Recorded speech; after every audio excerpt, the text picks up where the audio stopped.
Actually Sri Lankan എയർലൈൻസിൻ്റെ ഈ business ക്ലാസ്സിലേക്ക് free ആയിട്ട് അപ്ഗ്രേഡ് കിട്ടിയതാണ്. അപ്പോൾ നമ്മളിപ്പോൾ എന്താ ചെയ്യേണ്ടതെന്ന് വെച്ചിട്ടുണ്ടെങ്കിൽ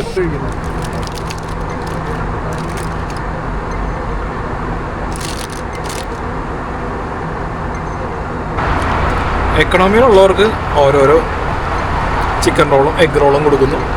ബിസിനസ്സിലുള്ളവർക്ക് എങ്ങനെ ഒരു കാര്യം മനസ്സിലായില്ലേ? ഇതൊക്കെയാണ് മോട്ടിവേഷനാണ്. കാശുണ്ടാക്കിയിട്ട് എപ്പോഴും ബിസിനസ് ക്ലാസ്സിൽ ഫ്ലൈ ചെയ്യുക. ഫ്രീ ബിസിനസ് ക്ലാസ് അപ്ഗ്രേഡ് എന്ന് പറയുന്ന ഒരു ലക്കിൻ്റെ പുറത്ത് ഇടുന്നല്ല. നമ്മൾ ചെയ്തു വെക്കേണ്ട കുറച്ച് കാര്യങ്ങളുണ്ട്, ഒരു പാറ്റേൺ ഉണ്ട്. അതുപോലുള്ള കുറച്ച് travel hacks, credit card rewards, അതിനെക്കുറിച്ചൊക്കെയാണ് നമ്മുടെ ഈ ചാനൽ ചർച്ച ചെയ്യുന്നത്. Welcome to miles, points and passports. നിങ്ങൾ ഇപ്പോൾ കണ്ടുകൊണ്ടിരിക്കുന്ന ഈ എപ്പിസോഡ് എന്ന് പറയുന്നത് നമ്മുടെ മാലദ്വീപ്സ്, ശ്രീലങ്ക ആ ഒരു ട്രാവൽ വ്ളോഗിൻ്റെ ഭാഗമായിട്ടുള്ള 3ാമത്തെ എപ്പിസോഡാണ്. ഫ്ലൈറ്റ് അപ്ഗ്രേഡ് മാത്രമല്ല, ഈ കാണുന്ന ഹോട്ടൽ ഷെറാട്ടൺ, ഇവിടെ ഞാൻ ഫ്രീ ആയിട്ടാണ് താമസിച്ചത്. അതെങ്ങനെയാണെന്ന് അറിയാം, ഇതിന് മുമ്പുള്ള എപ്പിസോഡ് കാണുക. അപ്പോൾ ഷെറാട്ടണിൽ പോയിന്റ്സ് വെച്ചിട്ട് ബുക്ക് ചെയ്ത് കഴിഞ്ഞിട്ടുണ്ടെങ്കിൽ നമുക്ക് ബ്രേക്ക്ഫാസ്റ്റ് കിട്ടില്ല. അങ്ങനെ ഒരു പ്രശ്നമുണ്ട്. അതൊരു വലിയ പ്രശ്നമാണ്. ഞാനിവിടെ ചോദിച്ചു ബ്രേക്ക്ഫാസ്റ്റ് എന്തെങ്കിലും കോംപ്ലിമെൻ്ററി ആയിട്ട് തരുമെന്ന് വെച്ചപ്പോൾ അവർ പറഞ്ഞു കോംപ്ലിമെൻ്ററി ആയിട്ട് തരില്ല, നിങ്ങൾക്ക് വേണമെന്നുണ്ടെങ്കിൽ 8000 LKR. 8000 LKR എന്ന് പറയുമ്പോൾ നമ്മളുടെ ഒരു ഏകദേശം 2200 രൂപയുടെ അടുത്തായി ബ്രേക്ക്ഫാസ്റ്റിന്. 2200 രൂപയ്ക്ക് ബ്രേക്ക്ഫാസ്റ്റ് കഴിക്കേണ്ട ആവശ്യമൊന്നുമില്ല. അപ്പോൾ ഇതാണ് ഷെറാട്ടൺ. ഈ വലിയ ബിൽഡിംഗ് ആണ് ഷെറാട്ടൺ. ഇത് നേരെ ഓപ്പോസിറ്റ് നോക്കിക്കഴിഞ്ഞാൽ നമുക്കവിടെ കണ്ടോ സിലോൺ കഫേ, ദോശ കിങ് എന്നൊക്കെ പറഞ്ഞിട്ടുള്ള നല്ല വെജിറ്റേറിയൻ ഹോട്ടൽസ് അവിടെ ഇഷ്ടം പോലെയുണ്ട്, റെസ്റ്റോറൻറ്റ്സ്. അപ്പോൾ വേണ്ട, ഇവിടുത്തെ 2200 രൂപയുടെ ബ്രേക്ക്ഫാസ്റ്റ് വേണ്ട, നമുക്ക് അവിടെ കയറി നല്ല മസാല ദോശയോ അല്ലെങ്കിൽ നെയ് റോസ്റ്റോ അങ്ങനെ എന്തെങ്കിലുമൊക്കെ ഉണ്ടെങ്കിൽ അത് കഴിക്കാം. അതല്ല നല്ലത്. ക്രോസ് ചെയ്യാം. ഇത് 1 വേ ആയതുകൊണ്ട് ഒരു സൈഡ് മാത്രം ശ്രദ്ധിച്ചാൽ മതി.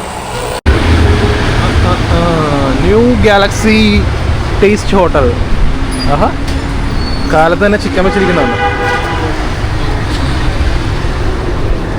നോക്കാം എന്തൊക്കെയുണ്ടെന്ന് നോക്കാം.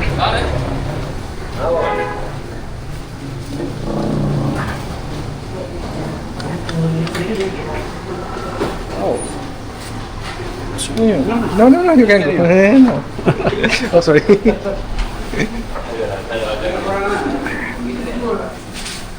Okay.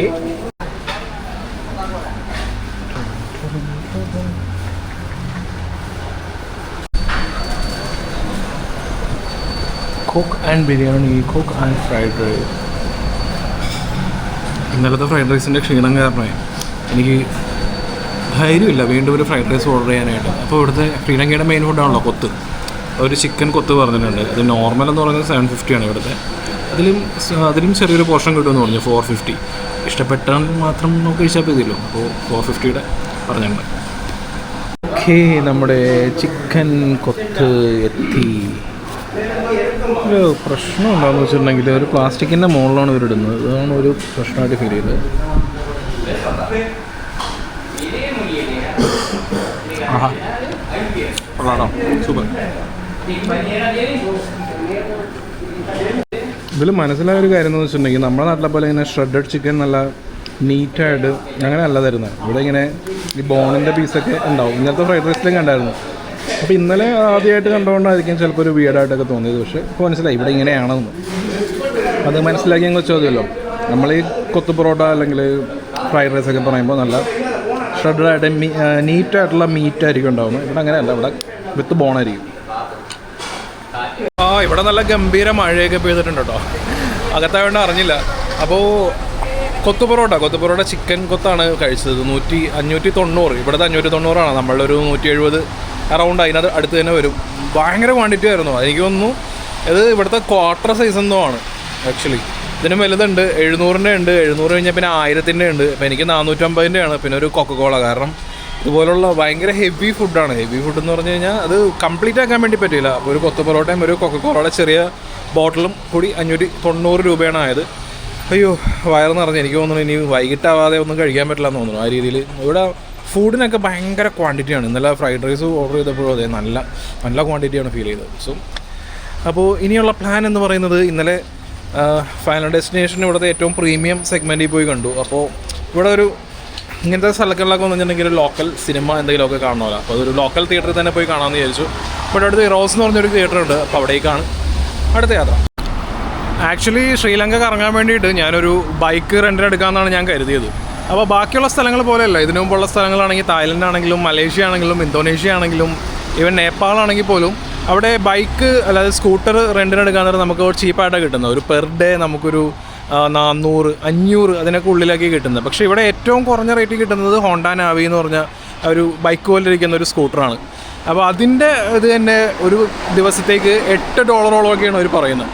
അപ്പോൾ ബാക്കിയുള്ള അത് ഹോണ്ട ഡിയോ തുടങ്ങിയ കാര്യങ്ങളൊക്കെ ആണെന്നുണ്ടെങ്കിൽ പിന്നീട് കൂടും. അപ്പോൾ എല്ലാവരും ഇങ്ങനെയാണ്. അതായത് ഞാൻ യാത്രയ്ക്ക് മുമ്പ് ഒരുപാട് പേരെ വാട്സപ്പിൽ കോൺടാക്ട് ചെയ്തപ്പോഴൊക്കെ റേറ്റിൻ്റെ കാര്യത്തിൽ ഇവർക്ക് യാതൊരുവിധ കോംപ്രമൈസും ഇല്ല. കാര്യം മിക്ക വണ്ടികളും ഇവർ ഒരുപാട് ടാക്സ് ഒക്കെ കൊടുത്തിട്ടാണ്. ഇപ്പോൾ ഒരു എക്സാമ്പിൾ ഒരു ഓൾട്ടോ നമുക്ക് അവിടെ ഒരു 7 lakhനൊക്കെ കിട്ടുകയെന്ന് വെച്ചിട്ടുണ്ടെങ്കിൽ ഹൈ എൻഡ് വേർഷൻ 7 lakhനൊക്കെ കിട്ടുകയാണെങ്കിൽ തന്നെ അതേ സെയിം നമ്മുടെ റുപ്പീസിൻ്റെ മൂല്യം കണക്കാക്കിയാൽ പോലും ഇവരതൊരു 12-13 ലക്ഷം രൂപയ്ക്കൊക്കെ മേടിക്കുന്നത്. അതേപോലെ 2 വീലറിൻ്റെ കാര്യം. അപ്പോൾ ആ കാര്യം പറഞ്ഞ് ഇവർ റെൻറ്റ് ഭയങ്കരമായിട്ടാണ് നമ്മളവിടുന്ന് മേടിക്കുന്നത്. അപ്പോൾ ഞാനപ്പോൾ വിചാരിച്ചപ്പോൾ ഇവിടെ പിക്മി എന്ന് പറഞ്ഞൊരു ആപ്പുണ്ട്, നമ്മുടെ ഊബർ ഓലയൊക്കെ പോലത്തെ. അപ്പോൾ ഒരു ദിവസം $8 എന്നുള്ള കണക്ക് കൂട്ടിയിട്ട് ഞാൻ പിക്മിയിൽ എനിക്ക് പോകേണ്ട സ്ഥലങ്ങൾ അങ്ങോട്ടും ഇങ്ങോട്ടൊക്കെ കാൽക്കുലേറ്റ് ചെയ്ത് നോക്കിയപ്പോൾ എനിക്ക് പിക്മിയാണ് കുറച്ചും കൂടി കാശ്, അതായത് നമുക്ക് മണി സേവ് ചെയ്യാൻ വേണ്ടി പിക്മിയാണ് എനിക്ക് കുറച്ചുകൂടി ബെറ്റർ ആയിട്ട് തോന്നുന്നത്. ഈ പിക്മിയിൽ നമുക്ക് ബൈക്ക് ഉണ്ട്, നമുക്ക് ബൈക്ക് ചൂസ് ചെയ്യുകയാണെന്നുണ്ടെങ്കിൽ ഈ കൊളംബോയിലെ ട്രാഫിക്കിൽ നിന്നൊക്കെ ഒഴിവായി നമുക്ക് ബൈക്ക് അതെടുക്കാം. അപ്പോൾ ഒരു ദിവസം പോകേണ്ട നമുക്ക് ഐറ്റിനറി ഉണ്ടെന്നുണ്ടെങ്കിൽ നമുക്ക് എവിടെയൊക്കെ പോകണം എന്നുള്ളത് നമ്മൾ കറക്റ്റായിട്ട് നോക്കി നോക്കുകയാണെന്നുണ്ടെങ്കിൽ പിക്മിയിൽ നമുക്ക് റേറ്റ് നോക്കാം. നമുക്ക് ഇന്ത്യയിൽ നിന്ന് തന്നെ നമുക്ക് റേറ്റ് അങ്ങോട്ടും ഇങ്ങോട്ട് കമ്പയർ ചെയ്ത് നോക്കാം. പിക്മി ലോഗിൻ ചെയ്യാനായിട്ട് നമുക്ക് നമ്മുടെ ഇന്ത്യൻ മൊബൈൽ നമ്പർ ഉണ്ടെങ്കിലും പറ്റും. അപ്പോൾ പിക്മിയാണ് ഞാൻ ഈ ട്രിപ്പിൽ മുഴുവനായിട്ട് ഉപയോഗിക്കുന്നത്. അപ്പോൾ ഒരു ദിവസം ഇപ്പോൾ എനിക്ക് $8 പോലും വരുന്നില്ല, ഒരു $5 ആയിട്ടാണ് വരുന്നുള്ളൂ. കാരണം ഞാൻ ചൂസ് ചെയ്യുന്ന സ്ഥലങ്ങളെല്ലാം അത്ര കുറവാണ്, അതായത് ഒരുപാടൊന്നും യാത്ര ചെയ്യുന്നില്ല. അപ്പോൾ നിങ്ങളും ഇതുപോലെ ട്രാവൽ പ്ലാൻ ചെയ്യുന്നുണ്ടെന്നുണ്ടെങ്കിൽ പിക്മി ഒരു ഓപ്ഷനാണ്, അത് മനസ്സിൽ വയ്ക്കുക.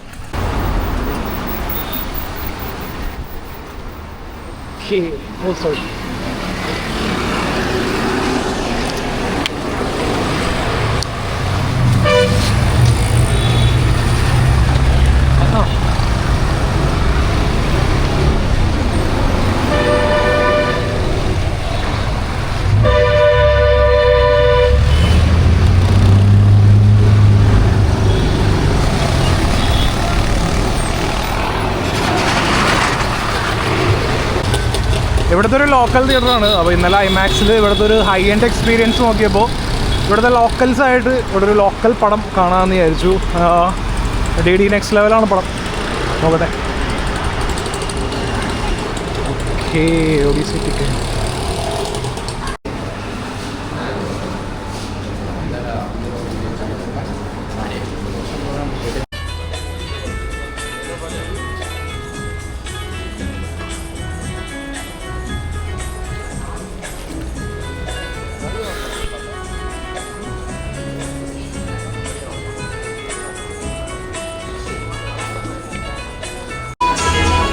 ഞാനെടുത്ത ടിക്കറ്റ് ആക്ച്വലി ഇറോസ് സിനിമ 400 എഴുതിയിരിക്കുന്നത്, പക്ഷേ ടിക്കറ്റ് റേറ്റ് മാറിയിട്ടുണ്ട്, 450 ആയിട്ടുണ്ട്.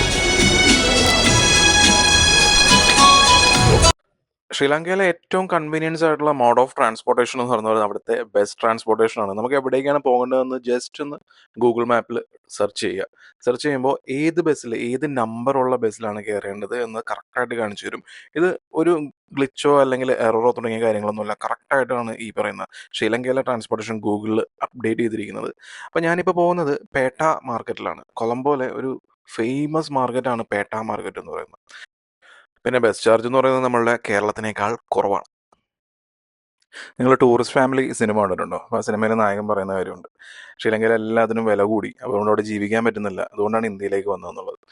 ഈ മാർക്കറ്റിൽ കയറുമ്പോൾ അത് കണ്ട് 200 ഗ്രാമിന് 200 രൂപ എന്നുള്ള രീതിയിലൊക്കെയാണ് ഈ പച്ചക്കറികളിലേക്ക് വില എഴുതി വെച്ചിരിക്കുന്നത്. ഒരു കിലോ തക്കാളി വില അങ്ങനെയൊന്നും അല്ല എഴുതി വെച്ചിരിക്കുന്നത്. 200 ഗ്രാം, 100 ഗ്രാം, 300 ഗ്രാം ആ രീതിയിലൊക്കെയാണ് അവിടെ വില എഴുതി വെച്ചിരിക്കുന്നത്. അതായത് പെട്ടെന്ന് വില കൂടി കഴിഞ്ഞിട്ടുണ്ടെന്നുണ്ടെങ്കിൽ വില കാണുമ്പോൾ ഓക്കെ നമുക്ക് മേടിക്കേണ്ട എന്നുള്ളൊരു സൈക്കോളജി ഇല്ലേ, ആ സൈക്കോളജി മാറ്റാൻ വേണ്ടി 200 ഗ്രാം, 100 ഗ്രാം ആ രീതിയിലേക്കാണ് അവിടുത്തെ പച്ചക്കറി മാർക്കറ്റിൽ വില എഴുതി വെച്ചിരിക്കുന്നത്. ഇപ്പോഴും ഇവരുടെ സിവിൽ വാർ കാര്യങ്ങളൊക്കെ കഴിഞ്ഞ ജീവിതം സാധാരണ രീതിയിലായാൽ പോലും ഈ വില കൂടുതൽ എന്നുള്ളൊരു കാര്യം അത് സ്റ്റിൽ ഇവരെ ബാധിക്കുന്നുണ്ടെന്ന് എനിക്ക് ഞാൻ അവിടെ സംസാരിച്ചപ്പോൾ, അവിടുത്തെ ലോക്കൽസിനോട് സംസാരിച്ചപ്പോൾ മനസ്സിലായി. പിന്നെ ഈ കാണുന്നതാണ് പേട്ട മാർക്കറ്റ്. പേട്ട മാർക്കറ്റ് ഇത് ഒരു സൺഡേ ആയതുകൊണ്ടാണ് ഇങ്ങനെ വലിയ തിരക്കൊന്നും ഇല്ലാതെ പോകുന്നു. ആക്ച്വലി നല്ല തിരക്കുള്ള ഒരു സ്ഥലമാണ് ഈ പേട്ട മാർക്കറ്റ് എന്ന് പറയുന്നത്. ഈ പേട്ട മാർക്കറ്റിലാണ് റെഡ് മോസ്ക് ഉള്ളത്, ആ കാണുന്ന. സാധാരണ ഈ മുസ്ലിം പള്ളികൾ എന്ന് പറയുന്നത് പച്ച നിറത്തിലെ പെയിന്റ് അങ്ങനെയൊക്കെ ആയിരിക്കും. പക്ഷേ ഈ റെഡ് മോസ്ക് എന്ന് പറയുന്നത് ഇതൊരു ഭയങ്കര ടൂറിസ്റ്റ് അട്രാക്ഷൻ ആവാൻ കാരണം തന്നെ ഇതിൻ്റെ കളർ കോമ്പിനേഷനാണ്. റെഡ് ആൻഡ് വൈറ്റിൽ ചെക്ക്, ആ കോമ്പിനേഷനിലാണ് ഈ ബിൽഡിംഗ് വരുന്നത്. കൊളംബോയിലെത്തുന്ന ടൂറിസ്റ്റുകളെല്ലാം ഒരു പ്രധാന ടൂറിസ്റ്റ് സ്പോട്ടായിട്ട് ഈ റെഡ് മോസ്കിനെ കണക്കാക്കുന്നതുകൊണ്ടാണ് ഇവിടെ എല്ലാ നേരത്തും ടൂറിസ്റ്റുകൾക്ക് കയറാൻ പറ്റില്ല. അതിനൊരു സമയവും കാര്യങ്ങളൊക്കെ ഉണ്ട്. ആ സമയത്ത് മാത്രമേ കയറാൻ പറ്റുള്ളൂ. ഓൾറെഡി ഞാൻ ചെന്നപ്പോൾ മഗ്‌രിബിൻ്റെ സമയമായിരുന്നു. അപ്പോൾ ബാങ്കെല്ലാം വിളിച്ചുകൊണ്ട് ആൾക്കാർ നിസ്കാരത്തിൻ്റെ സമയമായതുകൊണ്ട് ഒട്ടും അതിനകത്തേക്ക് ടൂറിസ്റ്റ് എന്നുള്ള രീതിയിൽ കയറാൻ പറ്റാത്ത ഒരു സിറ്റുവേഷൻ ആയിരുന്നു. പിന്നെ ഈ മോസ്കിനോട് ചേർന്ന് ഒരുപാട് ചെറിയ ചെറിയ ഫുഡ് ജോയിൻസുകളൊക്കെ ഉണ്ട്. ഒന്ന് കൊടുങ്ക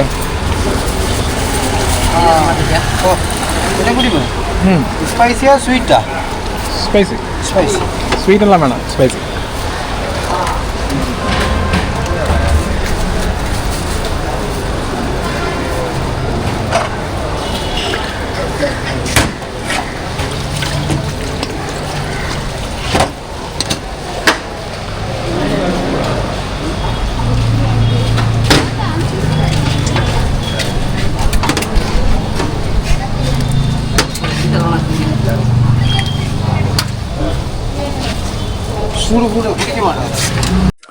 ഈ ഐറ്റത്തിൻ്റെ പേര് നോമ്പ് കഞ്ചി, അതായത് കഞ്ഞി.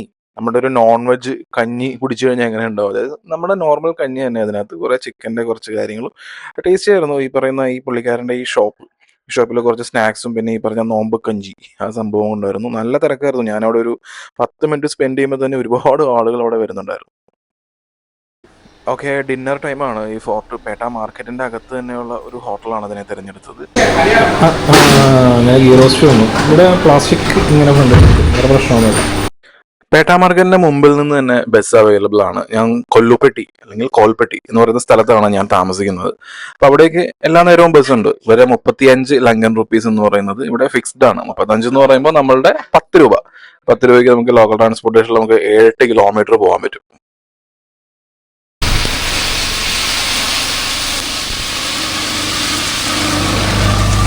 തിരിച്ചു പോകേണ്ട ദിവസം നല്ല കിടില മഴ എന്ന് പറഞ്ഞാൽ തുള്ളിക്കൊരു കുടം പോലെ പെയ്തോണ്ടിരിക്കുക. ആക്ച്വലി അതുകൊണ്ട് ഒരു ടുക്ടുക്ക് വിളിച്ചിട്ട് നേരെ ബസ് സ്റ്റാൻഡിലേക്ക്, ബസ് സ്റ്റാൻഡിൽ നിന്ന് നമുക്ക് എയർപോർട്ടിലേക്കുള്ള AC ബസ് കിട്ടുന്നത്. അപ്പം അതൊക്കെ അയ്യോ രക്ഷയില്ലാത്ത മഴ, രക്ഷയില്ലാതെ ഒരു രക്ഷയില്ല.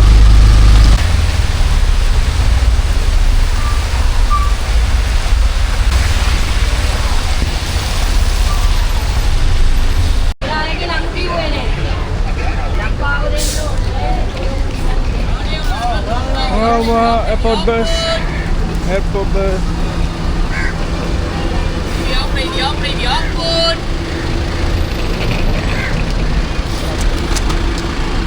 Airport, right? അങ്ങനെ തിരിച്ച് വീട്ടിൽ പോകേണ്ട ദിവസമായി. ഇന്ന് ഹോട്ടലിൽ ഇറങ്ങിയപ്പോൾ തൊട്ട് ഭീകര മഴ എന്ന് പറഞ്ഞൊരു രക്ഷയില്ലാത്ത മഴ. അപ്പോൾ ഈ ടാക്സി ഒന്നും വിളിച്ചിട്ടാണെങ്കിൽ കിട്ടണില്ല. അവസാനം ഒരു ടുക്ക് ബുക്ക് ചെയ്തിട്ട് നേരെ ഈ പറഞ്ഞ കൊളംബോ ഫോർട്ട് ബസ് സ്റ്റോപ്പിലേക്ക് വന്നു. അപ്പോൾ ഈ ഇങ്ങോട്ട് വന്നപ്പോൾ, അതായത് ശ്രീലങ്കയിലേക്ക് വന്നപ്പോൾ എയർപോർട്ടിൽ നിന്ന് നമ്മളൊരു AC ബസ് കയറിയിട്ടുണ്ടായിരുന്നല്ലോ. അപ്പോൾ അത് നമ്മളെ കൊണ്ട് ഇറക്കിയ സ്ഥലത്തു നിന്നല്ല ഈ സംഭവം ഉള്ളത്. അപ്പോൾ നമ്മൾ ഈ ഗൂഗിൾ മാപ്പിൽ കാണുന്ന കൊളംബോ ഫോർട്ട് സ്റ്റേഷൻ എന്ന് പറഞ്ഞ മാപ്പ് കൊടുത്ത് നമ്മളെ ടുക്ക് അവിടെ കൊണ്ടുവന്ന് ഇറക്കി. അത് കഴിഞ്ഞിട്ട് പിന്നെ ഈ ബസ് എങ്ങനെ കണ്ടുപിടിക്കുക എന്നുള്ളത്, ഈ പേട്ട സ്റ്റേഷൻ എന്ന് പറയുന്നത്, അതായത് കൊളംബോ ഫോർട്ട് പേട്ടയ്ക്ക് അടുത്തെടുത്ത്, അപ്പോൾ ഇത് ഭയങ്കര വലിയ സ്റ്റേഷനാണ്. ക്രൗഡഡ് എന്ന് പറഞ്ഞ ഒരു രക്ഷയില്ല. അപ്പോൾ നിങ്ങളുടെ കയ്യിൽ ഒരുപാട് ലഗേജ് ഒക്കെ ഉണ്ടെന്നുണ്ടെങ്കിൽ ആദ്യമേ ഈ ബസ് എവിടെയാണെന്നുള്ളത് മനസ്സിലാക്കി വെക്കുക. അപ്പോൾ എനിക്ക് ഇവിടെ മെയിനായിട്ടൊരു ബസ് സ്റ്റാൻഡ് ഉണ്ട്, നമ്മുടെ ഗൂഗിൾ മാപ്പ് കാണിക്കുന്ന ആ ബസ് സ്റ്റാൻഡിൻ്റെ ഓപ്പോസിറ്റ് ആയിട്ടുള്ളൊരു ബസ് സ്റ്റാൻഡ്. ആ ബസ് സ്റ്റാൻഡിൻ്റെ ഏറ്റവും കോർണറിലായിട്ടാണ് ഈ പറയുന്ന എയർപോർട്ടിൽ ഇതുള്ളത്. ഇപ്പോൾ എനിക്കിത് കറക്റ്റായിട്ട് ഒരു ലൊക്കേഷൻ്റെ ഒരു ലിങ്കും കാര്യങ്ങളൊന്നും ഇവിടെ എനിക്കറിയില്ല. ഇവിടെ നിന്ന് നോക്കുമ്പോൾ ലോട്ടസ് സ്റ്റോറൊക്കെ കാണുന്നുണ്ട്, പക്ഷേ ഇത് എവിടെ നോക്കിയാലും ഈ സാധനം കാണാം. അതുകൊണ്ട് ഇതൊരു അടയാളമായിട്ടും പറയാൻ പറ്റില്ല. എളുപ്പമാണ്, ആരോട് ചോദിച്ചാലും പറഞ്ഞുതരും. ഭയങ്കര ഫ്രണ്ട്ലി ആയിട്ടുള്ള ആൾക്കാരാണ്. ഇപ്പോൾ എയർപോർട്ടിലേക്കുള്ള ബസ് എവിടെ നിന്നാന്ന് ചോദിച്ചു കഴിഞ്ഞിട്ടുണ്ടെങ്കിൽ പറഞ്ഞു തരും. പക്ഷേ നമ്മൾ ഇറക്കി വിടുന്നിടത്തുനിന്നായിരിക്കില്ല. ഇങ്ങനെ ചെറിയൊരു മാറ്റങ്ങളുണ്ട്. അപ്പോൾ ഇതൊക്കെ നോക്കി കണ്ട് പ്ലാൻ ചെയ്യുക. അപ്പോൾ നിങ്ങളൊരു കുറച്ച് സ്പെയർ ടൈം വെക്കുക, അല്ലാതെ ധൃതി പിടിച്ചിട്ട് എയർപോർട്ടിലേക്ക് പോകാനുള്ള തീരെ സമയമില്ലാണ്ട് അങ്ങനെയൊന്നും പോകണ്ട. നമ്മൾ എയർപോർട്ടിൽ എത്തിയാലും നമുക്ക് കുറച്ച് നേരം ലോഞ്ചിലൊക്കെ റിലാക്സ് ചെയ്തിരിക്കാം. കുറച്ച് നേരത്തെ അത് ഇവിടുത്തെ ട്രാഫിക് നമുക്ക് ഒട്ടും പ്രെഡിക്റ്റ് ചെയ്യാൻ പറ്റാത്ത രീതിയിലുള്ള തിരക്കാണ്. ഇപ്പം ഇങ്ങോട്ട് ഓട്ടോ ടിക്ടോക്കിൽ വന്നപ്പോൾ തന്നെ നല്ല രീതിയിൽ ട്രാഫിക് ഉണ്ടായിരുന്നു. ട്രാഫിക്കും ഒരു പ്രശ്നമാണ്. അതൊക്കെ ഒന്ന് മനസ്സിലാക്കിയ. എയർപോർട്ടിലെത്തി 1000 ലങ്കൻ റുപ്പീസ് കയ്യിൽ ബാക്കിയായി. അതുകൊണ്ട് പ്രത്യേകിച്ച് കാര്യമൊന്നുമില്ല. ഇനി വീണ്ടും നമ്മൾ ലങ്കയിലേക്ക് പോകുമല്ലോ, അപ്പോൾ അതുകൊണ്ട് ഉപയോഗിക്കാൻ വിചാരിച്ച് കയ്യിലേക്ക് എടുത്തു. എൻ്റെ ഈ പോക്കുണ്ടല്ലോ, ഈ പോക്ക് എന്ന് പറയുന്നതാണ് ഞാൻ നേരത്തെ പറഞ്ഞ ഫ്രീ ആയിട്ട് ബിസിനസ് ക്ലാസ്സിലേക്ക് അപ്ഗ്രേഡ് കിട്ടിയത്. അത് എക്കണോമി ടിക്കറ്റ് ആയിരുന്നു. എൻ്റെ എല്ലാ ടിക്കറ്റ്സും ശ്രീലങ്കൻ എയർലൈൻസിൻ്റെ എക്കണോമി ടിക്കറ്റ് തന്നെയായിരുന്നു. പക്ഷേ ഈ ഒരു സെക്ടർ, അതായത് കൊളംബോ ടു കൊച്ചി എന്ന് പറയുന്നത്, എനിക്ക് ബിസിനസ് ക്ലാസ്സിലേക്ക് ഇവർ ഫ്രീ അപ്ഗ്രേഡ് വന്നു. അതെങ്ങനെയാണെന്ന് ഞാൻ പറയാം. ആക്ച്വലി ശ്രീലങ്കൻ എയർലൈൻസിൻ്റെ ഈ ബിസിനസ് ക്ലാസ്സിലേക്ക് ഫ്രീ ആയിട്ട് അപ്ഗ്രേഡ് കിട്ടിയതാണ്. അപ്പോൾ നമ്മളിപ്പോൾ എന്താ ചെയ്യേണ്ടതെന്ന് വെച്ചിട്ടുണ്ടെങ്കിൽ, ഇതുപോലെ ഇടയ്ക്കിടയ്ക്ക് അപ്ഗ്രേഡ് കിട്ടണം എന്നുണ്ടെങ്കിൽ നമ്മൾ ഏത് ഫ്ലൈറ്റിലാണെന്നുണ്ടെങ്കിലും അവർക്ക് നമ്മൾ ഫുൾ സർവീസ് ഫ്ലൈറ്റിലാണ് നമ്മൾ ട്രാവൽ ചെയ്യുന്നതെന്നുണ്ടെങ്കിൽ അവർക്കൊരു ലോയൽറ്റി പ്രോഗ്രാം ഉണ്ടാവും. അപ്പോൾ അതിനെ നമ്മളൊരു മെമ്പർഷിപ്പ് അക്കൗണ്ട് ക്രിയേറ്റ് ചെയ്തിട്ട് അപ്പോൾ നമുക്കൊരു മെമ്പർഷിപ്പ് നമ്പറും കാര്യങ്ങളും കിട്ടും. നമ്മൾ എവിടെ നിന്ന് ബുക്ക് ചെയ്യുന്ന ഏത് സൈറ്റിൽ നിന്ന്, ഗോവ ആവട്ടെ, ക്ലിയർ ട്രിപ്പ് ആവട്ടെ, മേക്ക് മൈ ട്രിപ്പ് ആവട്ടെ, എവിടെ നിന്ന് ബുക്ക് ചെയ്യുന്ന ടിക്കറ്റ് ആണെങ്കിലും അതിൽ നിന്നൊരു PNR കിട്ടുമല്ലോ. അപ്പോൾ PNR എടുത്തിട്ട് നമ്മൾ ഇവരുടെ വെബ്സൈറ്റിൽ മാനേജ് ബുക്കിംഗ് എന്ന് പറഞ്ഞ ഓപ്ഷൻ ഉണ്ട്. അപ്പോൾ അതിൽ കയറിയിട്ട് എഡിറ്റ് ചെയ്യേണ്ട ആവശ്യമില്ല. നമ്മളുടെ ഈ ലോയൽറ്റി അക്കൗണ്ട് കൊടുക്കാനുള്ളൊരു ഓപ്ഷൻ ഉണ്ടാവും. അപ്പോൾ അതങ്ങനെ കൊടുത്തിടുക. ഒരു 5 മിനിറ്റത്തെ കാര്യമുള്ളൂ എപ്പോഴും. അപ്പോൾ ഇങ്ങനെ ഒരു ഫുൾ ഫ്ലൈറ്റും കാര്യങ്ങളൊക്കെ ആണെന്നുണ്ടെങ്കിൽ ഇതുപോലെ ബിസിനസ് ക്ലാസ് അപ്ഗ്രേഡ് വരുമ്പോൾ ഈ മെമ്പർഷിപ്പ് ഉള്ളവരായിരിക്കും ആദ്യം പരിഗണിക്കുന്നത്. അപ്പോൾ ഇതെനിക്ക് എൻ്റെ ലൈഫിലെ 2ാമത്തെ ബിസിനസ് ക്ലാസ് അപ്ഗ്രേഡാണ്. കാരണം ഞാൻ കുറച്ച് കാര്യമുള്ളൂ ഇങ്ങനെ ചെയ്യാൻ തുടങ്ങിയിട്ട്. ഇതൊരു കൈൻഡ് ഓഫ് എ ഹാക്ക്. അത് അങ്ങനെ എല്ലാവരും പറഞ്ഞു തരില്ല. പക്ഷേ അത് മറച്ചു വെച്ചിട്ട് കാര്യമൊന്നുമില്ല. എല്ലാവരും അറിയണം, എല്ലാവരും ഒക്കെ ഉപയോഗിക്കണം. ബിസിനസ് ക്ലാസ് എന്ന് പറയുന്നത് വലിയ കോശമുള്ളവർ മാത്രം അങ്ങനെ ട്രാവൽ ചെയ്താൽ പോരല്ലോ. അപ്പോൾ ഇതൊക്കെയാണ് ഇതിൻ്റെ കാര്യങ്ങൾ. ഇവിടുത്തെ തന്നെ ഫെസിലിറ്റീസ് എന്തൊക്കെയാണെന്ന് നമുക്കൊന്ന് നോക്കുകയാണെന്നുണ്ടെങ്കിൽ തുടക്കം തന്നെ ഒരു വെൽക്കം ഡ്രിങ്ക് കൊണ്ടുവന്ന് വന്നു.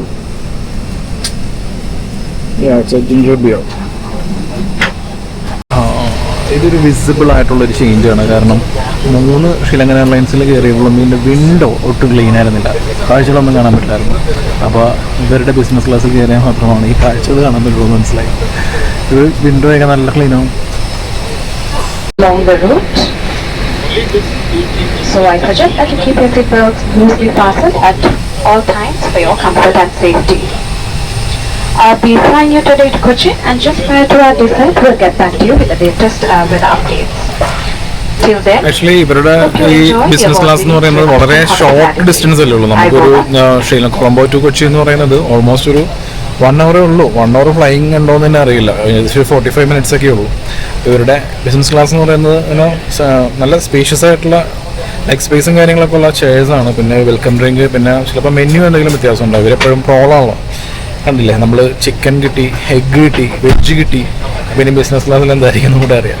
ഏതായാലും ശ്രീലങ്കയിൽ വരുന്നുണ്ടെങ്കിൽ മാത്രമേ ശ്രീലങ്കൻ എയർലൈൻസിൽ ഫ്ലൈ ചെയ്യേണ്ടി വരുന്നുള്ളൂ. പിന്നെ മെന്യൂ കാർഡ് വന്നിട്ടുണ്ട്. നമുക്കിപ്പോൾ hot snack, fresh fruit, dessert, hot beverages.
ഇതാണ് ഇവിടുത്തെ മീൽ. ഒന്ന് ആലോചിച്ച് നോക്കിയേ. കട്ട്ലറീസ് എല്ലാം സ്റ്റീൽ. അവിടെ ഉള്ളവരെല്ലാവരും ഒരു സാൻഡ്വിച്ച് റോൾ കഴിക്കുന്നു, നമ്മളിത് കഴിക്കുന്നു.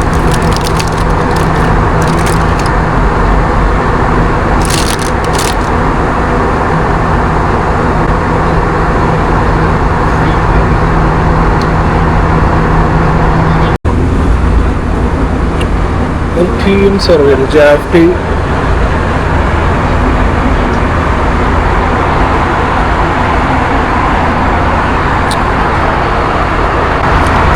എക്കണോമി ഉള്ളവർക്ക് ഓരോരോ ചിക്കൻ റോളും എഗ് റോളും കൊടുക്കുന്നു. ബിസിനസ്സിലുള്ളവർക്ക് എങ്ങനെ? ഒരു കാര്യം മനസ്സിലായില്ലേ? ഇതൊക്കെയാണ് മോട്ടിവേഷനാണ്. കാശുണ്ടാക്കുക, കാശുണ്ടാക്കിയിട്ട് എപ്പോഴും ബിസിനസ് ക്ലാസ്സിൽ ഫ്ലൈ ചെയ്യുക.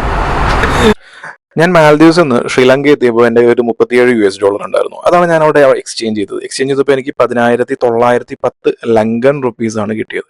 ഈ 10,910 ലങ്കൻ റുപ്പീസിൽ തിരിച്ച് യാത്രയെല്ലാം കഴിഞ്ഞ് ഞാൻ എയർപോർട്ടിലെത്തിയപ്പോൾ എൻ്റെ കയ്യിൽ ബാക്കിയായത് 1000 ലങ്കൻ റുപ്പീസാണ്.